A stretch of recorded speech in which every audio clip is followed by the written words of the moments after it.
ఊకుంటారా జనం? ఉరికి ఉరికి తరిమి తరిమి కొడతారు. ఎస్టీ వాళ్ళను కూడా లంబాడిస్ నుంచి మీరు తీసేయాలి, ఎస్టీ అని తీసేయాలని ప్రయత్నం చేస్తే ఉరికిచ్చి కొడతారు రేవంత్ రెడ్డి గారు. అది మర్చిపో. లంబాడీల జోలికి రాకు.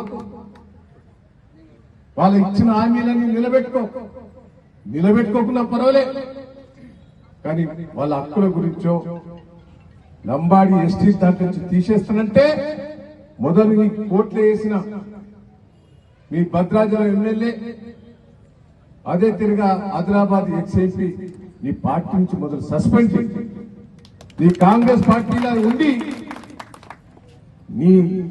నీ చొరవతోటి వాళ్ళను లంబాడీలను ఎస్టీ నుంచి తీసేసి కోట్ల కేసేశారు. మొదలు వాళ్ళు తీసేసి ఈ పార్టీ నుంచి సస్పెండ్ చేస్తే అప్పుడు మేము నమ్ముతాం. మేము ఎవరిని వదిలిపెట్టాం. ఇలా కేసీఆర్ గారు చూశారు, తన బిడ్డని చూడకుండా పార్టీకి వ్యతిరేకంగా మాట్లాడిందని, పార్టీ నిబంధనలకు వ్యతిరేకంగా మాట్లాడింది, పార్టీ నుంచి సస్పెండ్ చేశాడు కేసీఆర్ గారు. బిడ్డను కూడా చూడలేదు. మరి నీ దాంట్లో నుంచి లంబాడీల ఎస్టీ జాబితా నుంచి తీసేస్తానని నీ వాళ్ళు కోర్టు కేసుకెళ్తే నువ్వు పార్టీ నుంచి సస్పెండ్ చేయవా? అదే కేసీఆర్ గారు బిడ్డను కూడా చూడకుండా ఇలా పార్టీ నుంచి సస్పెండ్ చేశాడు.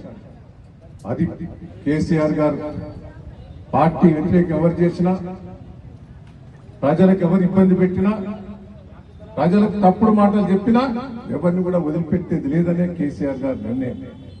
దయచేసి నేను లంబాడి బిడ్డలందరికీ కూడా చెప్తున్నా, మీకు ఏ కష్టం వచ్చినా నాకు 10 లేదని మీరు అనుకోకుండా, 10 ఉన్నా లేకున్నా మీ కష్టకాలంలో ఉంటారని ఈ సందర్భంగా తెలియజేస్తున్నాను.